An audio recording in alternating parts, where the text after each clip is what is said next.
আমাদের স্কুলে যখন প্রি টেস্ট অ্যান্ড টেস্ট হয়েছিল আমি দুইটাতেই ফেল করছি। প্রি টেস্টে ফেল করছি 3 সাবজেক্টে, টেস্টে ফেল করছি 2 সাবজেক্টে। তার মানে এসএসসি আমার জন্য কোনো কাজেরই ছিল না। আমার মেন্টাল অবস্থা খুবই খারাপ। আমি রাত জায়গায় জায়গায় ইউটিউব দেখতেছি, আমার কিছু করার নাই, আমি বেকারের মতো বাসায় পড়ে থাকতেছি।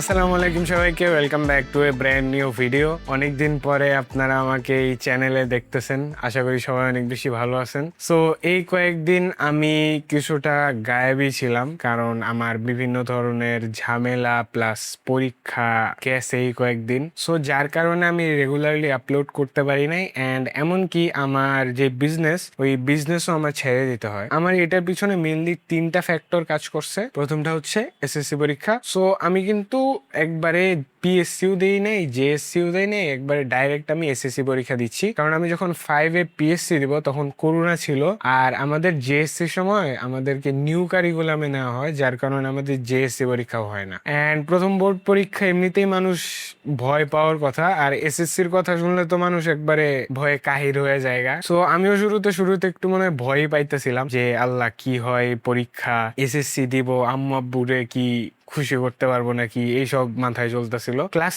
9-এ আমাদেরকে নতুন কারিকুলামে রাখা হয়, যার কারণে আমরা আসলে বই টই সম্পর্কে কোনো ধারণাই পাই নাই। ফিজিক্স, কেমিস্ট্রি, বায়োলজি এগুলো সম্পর্কে আসলে আমাদের কোনো ধারণাই ছিল না, আমাদের ব্যাচটা এসএসসি 2026। অ্যান্ড হঠাৎ করে যখন আমাদের একদম লাস্টে যায় বললো যে নিউ কারিকুলাম আর হবে না, এখন আবার পুরান কারিকুলাম আসতেছে। সো এগুলো আসলে আমাদেরকে পুরো একটা ধাক্কা দেয়। এরপরে আমার এখন এসএসসি পরীক্ষার দিন, আমি সবকিছু রেডি হয়ে গেলাম, পরীক্ষা দিলাম। এখন পরীক্ষার মধ্যে প্রশ্ন গুলা সবকিছু খুবই মানে নতুন একটা ফিলিং, মানে খাতা বানতেছে, যদি উদ্ভাসে পড়ছিলাম, বাট মানে এসএসসি পরীক্ষা দেওয়ার ফিলিংই একটা আলাদা ফিলিং। এসএসসি পরীক্ষায় খাতা তুমি দেখা লিখতে পারবা, কোনো প্রবলেম নাই। তুমি যারটা মন চাই দেখতে পারবা, যদি ধরা না খাও রীতিমতো তাহলে তুমি খাতা দেখে লিখতে পারবা, কোনো প্রবলেম নাই। বেশিরভাগ গার্ডে একবারে ইজি হয়, আর কঠিন করলেও অত কঠিন হয় না। মানে টিচার যদি একটু ওইদিকে যায়, তুমি একটু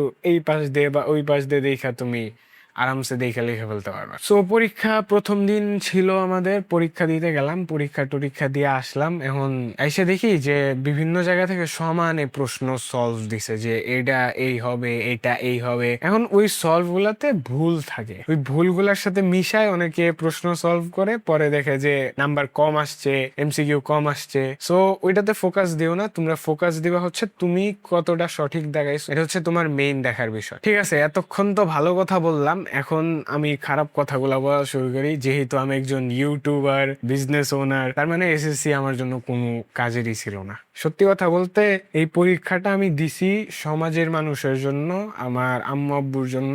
আমাদের স্কুলে যখন প্রি টেস্ট অ্যান্ড টেস্ট হয়েছিল আমি দুইটাতেই ফেল করছি। প্রি টেস্টেও ফেল করছি 3 সাবজেক্টে, টেস্টে ফেল করছি 2 সাবজেক্টে। সো হ্যাঁ, আসলে আমার এসএসসি দেওয়ারই কোনো মন ছিল না, কিন্তু এখন আম্মু আব্বুর জোরে তাও আমার এসএসসি দিতে হলো। দেখি কলেজে ড্রপ আউট দেওয়ার সম্ভাবনা থাকতে পারে। আচ্ছা, এসএসসি পরীক্ষা যে দিব, এখন আমি তো কাজ করি অনলাইনে, এখন হয় আমি এসএসসি পরীক্ষা দিতে হবে, নাইলে আমার কাজ করতে হবে। সো এই কয়েকদিন আমার আম্মু একবারে আমাকে এমন ভাবে জোর করে যে আমার বিজনেস ছেড়ে আমার এখন এসএসসি পরীক্ষা দিতে হয়। অ্যান্ড প্রথম আমার এই জিনিসটা খুবই কষ্ট দিছিল মনে, কারণ এত দিন ধরে এত পরিশ্রম করে আমি একটা জিনিস বিল্ড করছি, একটা ব্র্যান্ড দাঁড় করানো, কিন্তু যাচ্ছে তাই কথা না। সো আমার এলোরিম মিডিয়া আস্তে আস্তে একবারে বন্ধ হয়ে যেতেছিল। অ্যাকচুয়ালি কাজ ছাড়ার আগে থেকেই কয়েকটা ক্লায়েন্ট আমার চলে যেতেছিল। সো আমি পরে মানে হালকা একটু ডিপ্রেসড হয়ে গেছিলাম।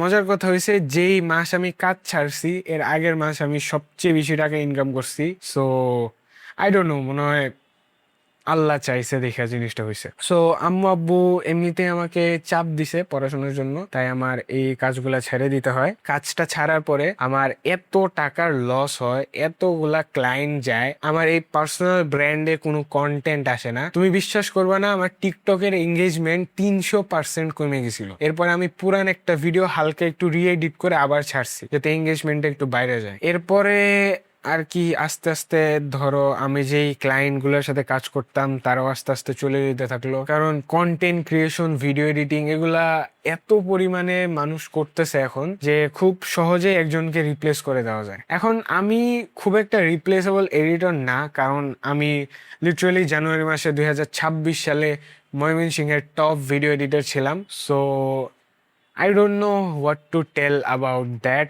কারণ একটা কঠিন সত্য হয়েছে, তোমার ক্লায়েন্টের তুমি যত ভালোই সার্ভিস দাও না কেন, তুমি তার সাথে যত ভালো আচরণই করো না কেন, একদিন সেই ক্লায়েন্ট যাবেই। সো আমি ভেবে নিয়েছিলাম ঠিক আছে, এটা হচ্ছে সেই দিন আমার ক্লায়েন্টগুলো যাচ্ছে। সো এরপরে আস্তে আস্তে একবারে আমার বাজে অবস্থা, একবারে কোনো ডিএমস আসে না, কোনো ইমেল আসে না, পুরো একদম খালি অবস্থা হয়ে গেছে, একবারে খালি হয়ে যায় আমার ডিএম। আমার ফাইবারের যে গিগটা ছিল, গিগটা আমি কয়েকদিনের জন্য ডাউন করে দিছিলাম, এন্ড এই ডাউন করে দেওয়ার কারণে আমার পুরো ইমপ্রেশন গেছে গা, তো 100-200টা ইমপ্রেশন আসে। সো পুরাই একটা মানে ডাউনফলের মধ্যে দিয়ে আমি যাচ্ছি এই এসএসসি পরীক্ষার মধ্যে। আমার মেন্টাল অবস্থা খুবই খারাপ, আমি রাত জায়গায় জায়গায় ইউটিউব দেখতেছি, কারণ আমার কিছু করার নাই, আমি বেকারের মতো বাসায় পড়ে থাকতেছি। অ্যান্ড এর মাঝখানে আম্মু আব্বুর জন্য পড়াশোনাটাও করছি, কারণ যতই হোক ভাই, মা বাপ তাদের জন্য যদি আমি একটা জিনিস পূরণ না করতে পারি তাহলে আমি সন্তান কিসের হইলাম। সো কাজ সব চলে গেল, এখন আমি খালি বসে আছি, মাঝে মাঝে গেম টেম খেলি, পড়তাছি, গেম খেলি, ইউটিউব দেখি, মানে একদম বাজে অবস্থা মেন্টাল হেলথের ভাই। কোরআন শরীফটা পড়াতে আমি মোটামুটি একটু মেন্টালি সেন ছিলাম, তাছাড়া আমি পাগল হয়ে যাইতেছিলাম, আস্তে আস্তে আমি পাগল হয়ে যাইতেছিলাম। আয়নায় দেখলে আমার নিজেরে থাপড়াইতে মন চাইতেছিল। রাতের বেলা এমন হয়েছে যে আমি কান্না করতেছি হুদায়, রাতের বেলা বিছনায় শুয়ে শুয়ে। মানে আমি এত কিছু যখন আগে থেকে পাইছিলাম, এই সব এখন আমার হারাই গেছে, এখন কিচ্ছু নাই। খুবই ডিপ্রেসিং একটা অবস্থা, কোনো ব্যায়াম নাই, কোনো কিছু নাই, শরীরটা ব্যথা হয়ে গেছিল ভাই। আজকে আমি ভালো করে ব্যায়াম করছি, আমার কোমর টোমর গুলো একটু ছুটছে, একদম ব্যথা হয়ে গেছিল শরীরটা, আমার নিজের বডিতেই আমার নিজের কমফোর্টেবল লাগতেছিল না। খুবই উইয়ার্ড একটা অবস্থা। অ্যান্ড আমি এখানে আরেকটা জিনিস রিয়েলাইজ করলাম যে আমি প্রজেক্টের জন্য অনেক জায়গায় মানুষের উপরে ডিপেন্ডেন্ট। মানে আমার কোনো ক্লায়েন্ট আউটরিচ নাই, আমার কোনো ডে টু ডে মার্কেটিং নাই। এগুলো আসলে আমি এই যে ব্রেকটা নিয়েছিলাম এগুলোর মাঝখানে আমি খেয়াল করছি এই জিনিসটা, কারণ এটা খেয়াল করার জন্য আমার আলাদা একটু সময়ের প্রয়োজন ছিল। এন্ড এই সময়টা যদি আমি ব্রেক না নিতাম, এই মার্কেটিং পরে আউটরিচের বিষয়গুলো হয়তো আমি বুঝতে পারতাম না। মানে আমি যদি নর্মালি এডিট করতে থাকতাম তাহলে আমার আউটরিচ, পরে ইনবাউন্ড ইমেলস, এগুলো শেখার সময় থাকতো না। অ্যান্ড মোস্ট ইম্পর্টেন্টলি এই গ্যাপের মধ্যে আমি এআই শিখছি, এআই অটোমেশন শিখছি, কিভাবে লোকালি এআই রান করতে হয়, আনসেন্সর্ড এআই কিভাবে ডেভেলপ করতে হয়, কিভাবে আমি আমার ভিডিও এডিটিংকে এআই এর সাহায্যে আরো ফাস্টার এন্ড এফিসিয়েন্টলি করতে পারবো। এগুলো সব কিছু আমি কয়েকদিনই শিখছি। অ্যান্ড এগুলো আসলে পরীক্ষার সময় করি নাই, পরীক্ষার আগেই করছি। পরীক্ষার সময় মানে একবারে সব অফ, একবারে কিছুই করতেছিলাম না, খালি বইয়া সোশ্যাল মিডিয়া চালাইতেছিলাম, নাহলে পড়তেছিলাম। অলসো পরীক্ষার আগে আমি উদ্ভাসে গেছিলাম, অ্যান্ড আমার জেনুইনলি মনে হয় যে উদ্ভাস একটা স্ক্যাম। মানে আমি উদ্ভাসের পরীক্ষার ব্যাচে গেছিলাম, ওটা ওদের 8,000 টাকা পার পার্সন। 8,000 টাকায় তুমি গিয়া খালি পরীক্ষা দিবা আর পরীক্ষার রেজাল্ট তোমাকে দিবে, এটার জন্য তারা 8,000 টাকা চার্জ করতেছে। অ্যান্ড ওইখানে গিয়ে যা পরীক্ষা দিলাম, প্রশ্নের মান হইল, যা করলাম, আমার জীবনেও মনে হয় না এটা 8,000 টাকা আমার ওসুল হয়েছে। অ্যান্ড আমি কেমন ছাত্র তোমরা তো জানোই, আমি যতটুক পড়লে পাশ করা যায় অতটুক পড়ি। সো উদ্ভাসে আমার কোনো লাভ হয়েছে না। তোমাদের যদি পজিটিভ ফিডব্যাক থাকে উদ্ভাস নিয়ে, জানাই দিতে পারো আমাকে, জানাইলেও কি করবা, আমি ফিউচারে আর উদ্ভাসে যাচ্ছি না। সো এই কয়েকটা বিষয় আমার চলতেছিল পরীক্ষার আগ পর্যন্ত, পরীক্ষা পর্যন্ত। যেই রাতে আমি কাজ ছাড়ছিলাম ওই রাতের কাহিনীটা বলি। এই আমার হানিফ মামা আসছিল। হানিফ মামা হচ্ছে আমার ধরো খুবই কাছের একজন আত্মীয়, যিনি আমাকে পড়াইতো। আমার মনে হয় গত 4 বছর ধরে আমি হানিফ মামার কাছে পড়ছি। সো একদিন হানিফ মামা আসছে, পরে আম্মু আসছে, এখন দুইজন মিলে লাগছে যে কাজটা ছাড়, কাজ টাজ ছাইরা এখন পড়তে বস, এসএসসি পরীক্ষা সামনে, কিছু একটা করতে হবে। এখন সমস্যা হয়েছে আমার দিনে তো 24 ঘন্টা, আমি 8 ঘন্টা কাজ করতেছি, 2 ঘন্টা ব্যায়াম করতেছি, 2 ঘন্টা সাইকেল চালাইতেছি, এরপরে আমি 1 ঘন্টার বেশি পড়ার সময়ই পাই না। আমার ফুল টাইম টেবিলটা আমি আমার কাজের উপরে, আমার ওয়েলবিং এর উপরে বানাইছিলাম, ওইখানে পড়াশোনারে আমি জীবনেও দাম দেই নাই। সো এখন আমার ফুল টাইম টেবিল, আমার ফুল রুটিন সব কিছু একদম মানে ভাইঙা খালি আমার পড়তে হইতো। এন্ড শুধু এটাই না, আমার কাজ ছাড়া মানে আমার ক্লায়েন্ট গুলারে সব বাদ দিয়ে দেওয়া। কারণ কারণ তুমি চিন্তা করো, অ্যাপেল স্যামসাং এর মতো কোম্পানি যদি 2 মাস তাদের প্রোডাকশন, তাদের এইচআর পিআর বেতন এগুলো বন্ধ রাখে, আরে কোম্পানি 2 বা ছাই হয়ে যাবে, কোম্পানি 2 বা ছাই হয়ে যাবে, কোম্পানি পুইরা ছাই হয়ে যাবে, ওইটার অস্তিত্বই থাকবে না। আর তাইলে অ্যালোরিম মিডিয়া যেটা আমি একা চালাই, ওইটা যদি 2 মাস বন্ধ থাকে, তাইলে ভাবো কি হবে। একবারে সব আমার ইমপ্রেশন গেছে গা, একবারে যেই রিচটা ছিল আমার, সেই রিচও চলে গেছে। অ্যান্ড ওই দিন, যেদিন রাতে আমি কাজগুলা ছাড়তেছিলাম, ওইটাতে আবার ফেরত আসি, আম্মু আর হানিফ মামা এখন আমাকে বললো যে কাজটা তুমি ছেড়ে দাও, এখন তো যদি মানে সময় না পাও তাইলে কাজটা তুমি ছেড়ে দাও, কাজ ছেড়ে এখন আপাতত কয়েকদিন পর। এখন আমি জিনিসটা মানে মানতেই পারতেছিলাম না।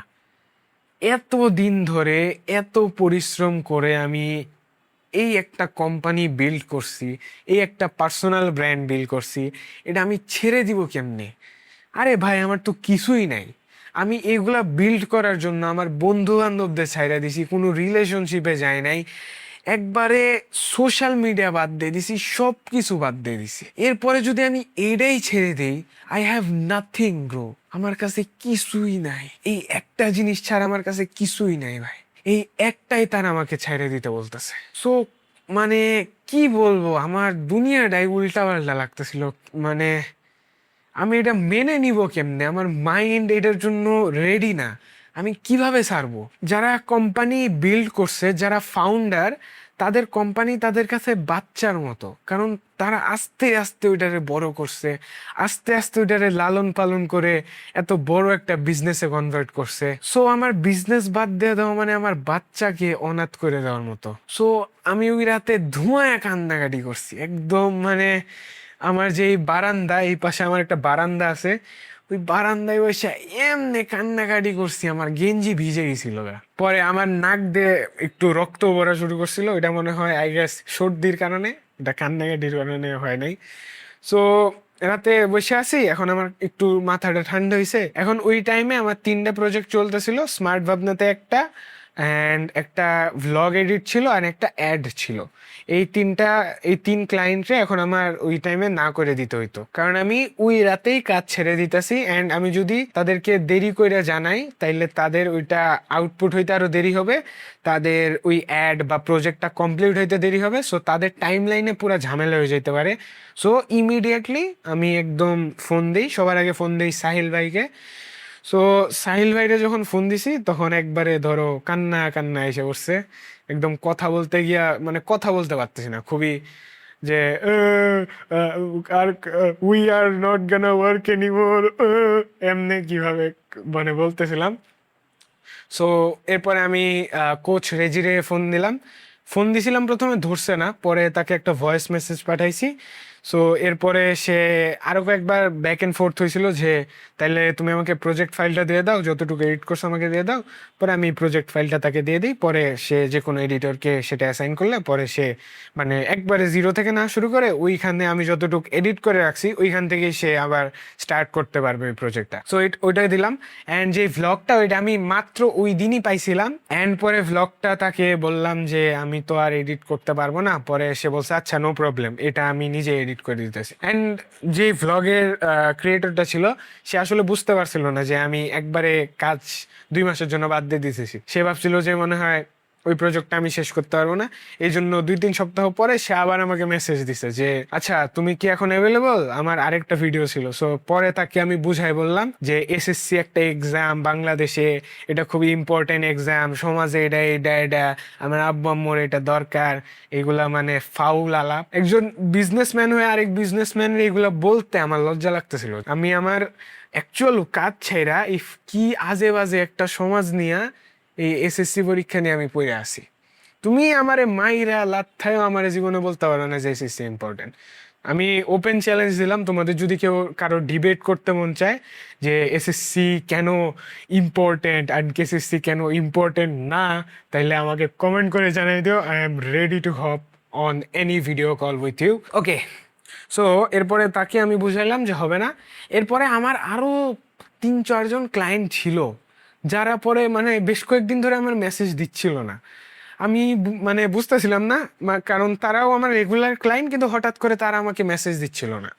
পরে আমি ভাবলাম ও আচ্ছা, তাহলে যেহেতু মেসেজই দিচ্ছে না, তাহলে আমিও আর আগে থেকে যাই আইসা না বলি যে আমি আর কাজ করব না, আমি এই ব্রেকে যাচ্ছি, এটা না বললে তারা যেহেতু কাজ করতে ইচ্ছা পোষণ করতেছে না, তাহলে এটা চুপচাপই থাকি।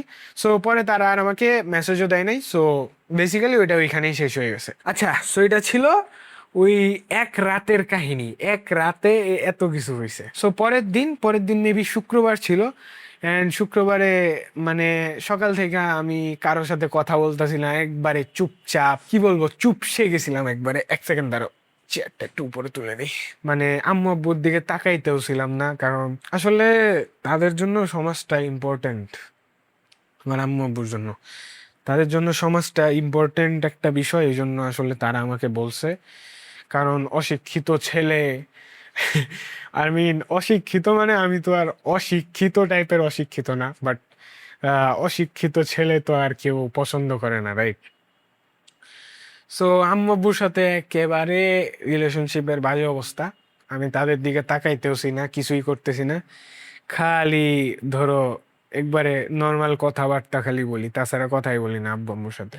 ও হ্যাঁ, এরপরের দিন যে শুক্রবার ছিল, শুক্রবারের পরে আমি গেলাম হয়েছে মসজিদে। এন্ড মসজিদে হুজুরের মানে ওয়াজ শুনে আমার এমন কান্না পাইছে ভাই রে ভাই। মানে আসার পরে আমি মানে ওইখান থেকে আসার পরে আমি বাথরুমে গেছি, বাথরুমে দেখি আমার চোখ লাল হয়ে গেছে। মানে মসজিদে এমন ভাবে আমার ফিলিংস গুলা বের হইছে, পুরা মানে কি বলবো, সুবাহান আল্লাহ। আল্লাহ আসলে বুঝতে পারছে যে আমি কতটা কষ্টে আছি। অ্যান্ড এই যে ব্রেকে ছিলাম, এই ব্রেকে আমি একদম যত পারছি কোরআন শরীফ পড়ার চেষ্টা করছি ভাই। এই কোরআন শরীফটা পড়াতে আমি মেন্টালি ভালো ছিলাম, আমার মনটা ভালো হয়েছে।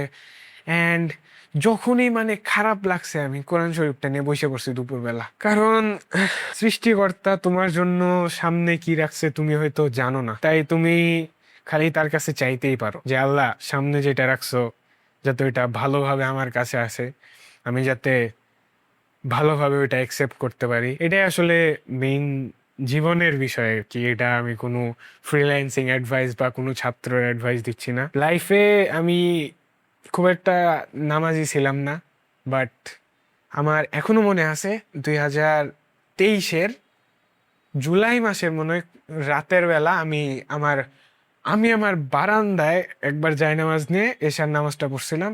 এরপর থেকে আমি নামাজ মিস দেই নাই।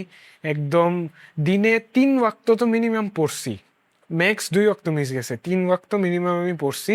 অ্যান্ড 2 ওয়াক্ত পরে কাজা করে ফেলছি। অ্যান্ড টিল দিস ডেট আমার এশার নামাজ মিস হয় না, সচরাচর আমার এশার নামাজ মিস হয় না। সো আলহামদুলিল্লাহ ফর দ্যাট, আল্লাহ আমাকে এই বিষয়ে ভালো জ্ঞান দিছে। সো এরপরে এসএসসি পরীক্ষায় আমাদের হচ্ছে মানে কম্বাইন পড়ছে, আমার সাথে কম্বাইন পড়ে নাই, বাট যেই কি বলে এটারে কি কয় ভাই, এসএসসির যেই সেটারে কি বলে ভাই, এটারে কি বলে, দাঁড়াও এক সেকেন্ড।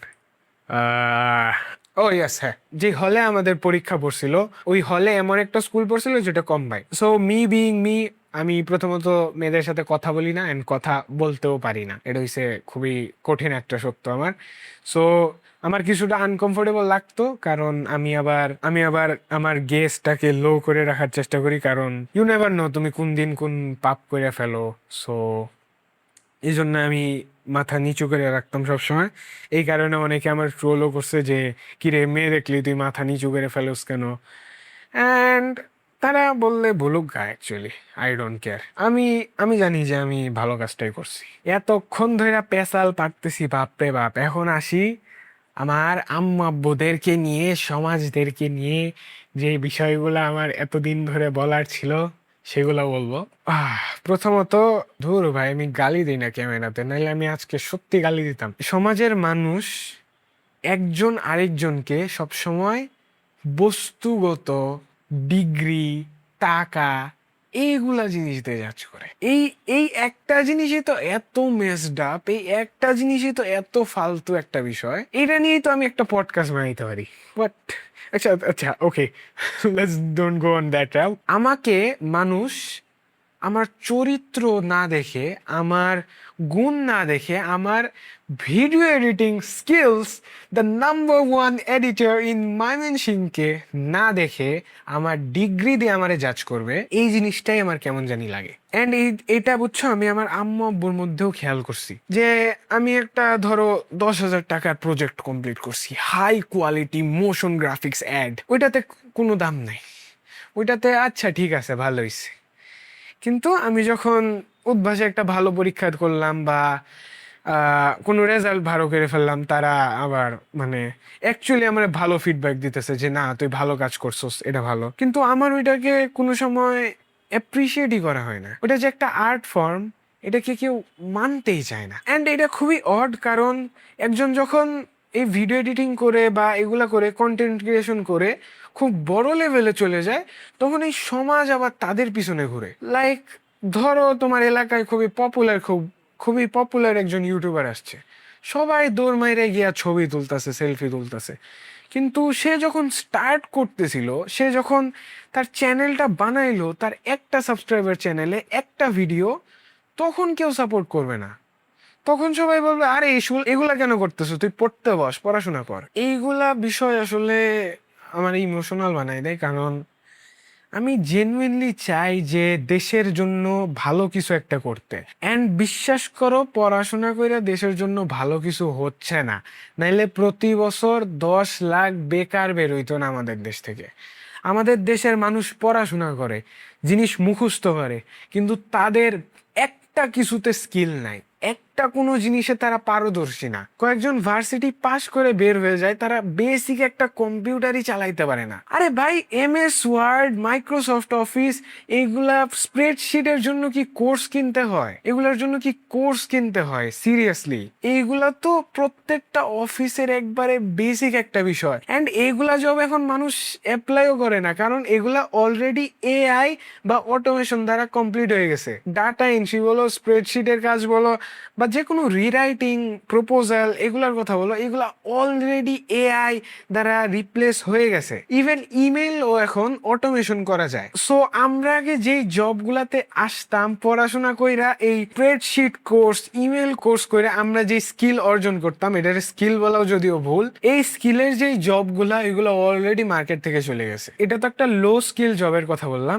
ইঞ্জিনিয়ার যারা কোডিং করতো, এখন আমি তোমাকে 5টা এমন AI টুলের নাম বলতে পারবো যেটা তোমাকে যে কোনো বুয়েটের ইঞ্জিনিয়ারের থেকে ভালো ওয়েবসাইট বানাই দিবে, ভালো অ্যাপ প্রোগ্রাম করে দিবে। So as a business owner or as a client, আমার জন্য এই বুয়েটের ছাত্র বা যে কোনো এই আনস্কিল্ড বাংলাদেশি মানুষের হায়ার করার কোনো যুক্তি নাই। সো এর মানে কি বুঝলা? এর মানে পড়াশোনা করে, খালি পড়াশোনা করে তুমি ফিউচারে ঘোড়ার ডিম দাও করতে পারতা না। তোমার একটা স্কিল লাগবে, অ্যান্ড তুমি যদি স্কিলটা আজকে থেকেই না শুরু করো, তাহলে তোমার চেয়ে আগায় যাবে মানুষ। তোমার থেকে যখন তারা আগায় যাবে, তখন ব্র্যান্ড বা যে কোনো অফিসের প্রথম ইচ্ছাই হবে যে আমি স্কিলড মানুষটাকে আগে নিব। যে এখনো শিখতেছে, বিগিনার, তাকে হায়ার করে শেখানোর চেয়ে যে অলরেডি স্কিলড, আমি তাকে আগে নিব। অ্যান্ড আমার স্কিলের কারণেই আমি এখনো টিকে আছি। আমি এখন যদিও প্রজেক্ট পাই না, বাট আমার এডিটিং এখনো মার্কেটে অনেক বেশি ভ্যালুয়েবল, কারণ AI এখনো আমার কোয়ালিটির এডিটিং দিতে পারে না। এই কারণে আমি এখনো ভিডিও এডিটিং করতেছি, নাইলে আমি নতুন AI স্কিল যেগুলো শিখছি, আমি ওইগুলোর সাহায্যে অলরেডি ইনকাম শুরু করে দিতে পারতাম, কিন্তু তাও আমি ভিডিও এডিটিং করতে চাচ্ছি, because this is what I genuinely wanted to do. Okay ভাই, পেঁচালি পারতেছি কতক্ষণ ধরে, গলা ব্যথা হয়ে গেছে। সো এখন আমি এত কিছু বললাম, এখন বুঝতেই তো পারতেছো আমার জীবনে কি ঘটছে। আশা করি আইডিয়া পাইছো এখন কি হইতেছে।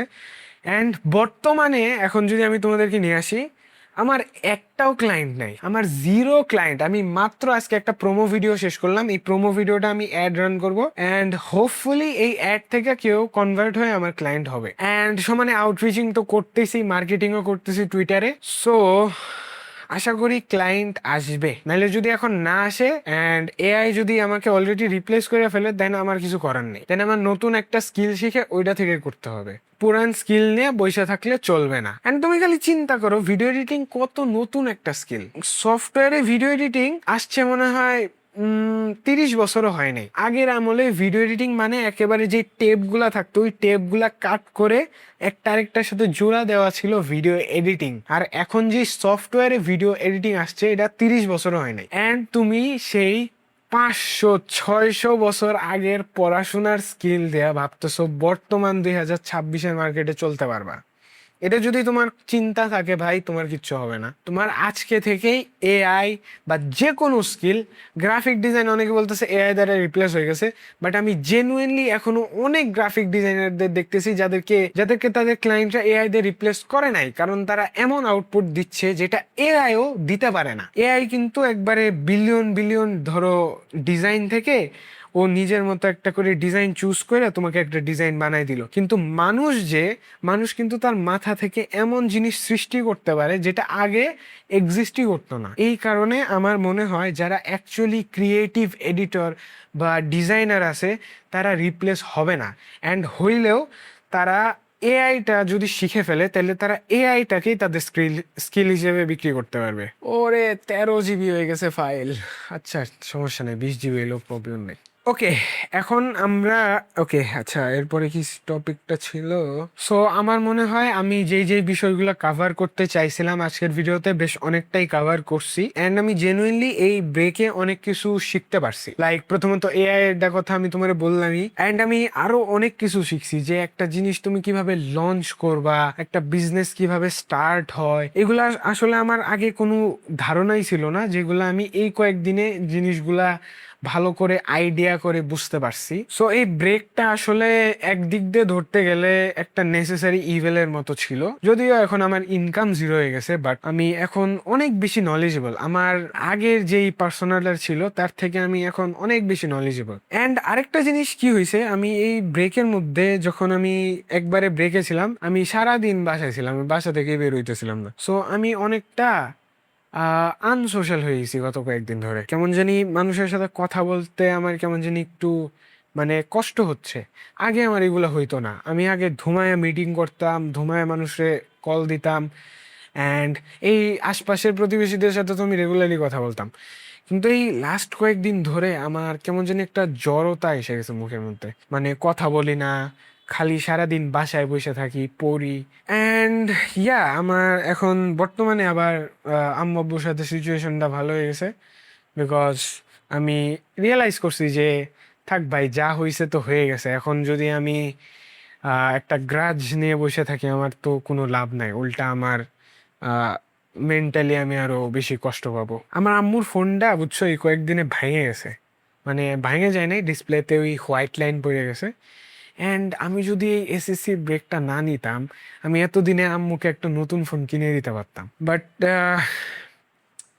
কি করব, মানুষ এখন যদি একটা সো কল্ড ডিগ্রিকে বেশি ভ্যালিউ দেয় একটা স্কিলের থেকে, তাহলে আমি তো আর কিছু বলতে পারি না। এনিওয়েজ, সো এটা ছিল আমার পুরা এসএসসির একটা জার্নি। বিশাল বড় ভিডিও হয়ে গেছে আমার ক্যামেরা, হাই 15 জিবি শো করতেছে। সো আমি জানি না ভিডিও আউটপুট কত হবে, বাট আমি 15 জিবি রেকর্ড করছি, এই 15.1 জিবি রেকর্ড হইলো মাত্র। আমি একটা জিনিস লক্ষ্য করছি, 3-4 মিনিটের শর্ট মোটিভেশন দিয়ে তোমাদের কাজ হয় না। আমি চাই তোমরা যখন পড়তে বসো বা যে কোনো কাজ করো, তখন কানে হেডফোন দিয়া, লিটারালি কানে হেডফোন দিয়া আমার এই পডকাস্টটা শুনতে শুনতে তোমরা ওই কাজটা করবা। তাহলে আশা করি তোমরা নলেজও পাইতে থাকবা অ্যান্ড তোমাদের কাজও হয়ে যাবে। অ্যান্ড আমি মোটামুটি চিল টাইপের রাখার চেষ্টা করব এই ভিডিওগুলা। অ্যান্ড অ্যাজ অলওয়েজ আমার শর্ট ফর্ম কন্টেন্ট খুব তাড়াতাড়ি আসবে। আমি এডিট শুরু করে দিয়েছি কয়েকটা, অ্যান্ড দেখি আর কয়দিন লাগে, বিজনেস কন্টেন্ট আমার শর্ট ফর্মে আসতে থাকবে। তোমরা যারা বিজনেস নিয়ে আরও কিছু জানতে চাও আমার ওইটা তোমরা শর্টটাকে ফলো করে ফেলতে পারো। অ্যান্ড অনেক সময় আমি এখন নতুন যে আপডেটগুলো আসতেছে আমার অ্যান্ড বিভিন্ন যে এআই টুলস আসতেছে এগুলো আমি কাভার করতেছি। সো এইগুলোর জন্য আমি একটা ডেডিকেটেড হোয়াটসঅ্যাপ কমিউনিটি খুলছি, যেখানে তোমরা গিয়ে একদম লেটেস্ট এআই নিউজ বা ধরো latest business news, crypto news বা আমার behind the scenes of making this videos, এগুলো সব তোমরা ওই হোয়াটসঅ্যাপ চ্যানেলে গিয়ে দেখতে পারবা। অ্যান্ড এছাড়াও আরও অনেক কিছু আমি ফ্রি গিভ অ্যাওয়ে অ্যান্ড বিভিন্ন জিনিস আমি আমার হোয়াটসঅ্যাপ চ্যানেলে করতে যাচ্ছি। সো তোমরা যদি ওইগুলা মিস আউট না করতে চাও আমি ডেসক্রিপশনে লিঙ্ক দিয়ে দিব, যেখান থেকে তোমরা আমার হোয়াটসঅ্যাপ চ্যানেলটাকে ফলো করে ফেলতে পারবা। সো আজকের ভিডিওটা এখানেই শেষ করতেছি। আশা করি ভিডিওটা তোমাদের জন্য ইনফরমেটিভ ছিল, তোমরা কিছু জানতে পারছো, কিছু বুঝতে পারছো। Anyways, thank you so much for watching this video. আশা করি ভিডিওটা ভালো লাগছে, কিছু জানতে পারছো।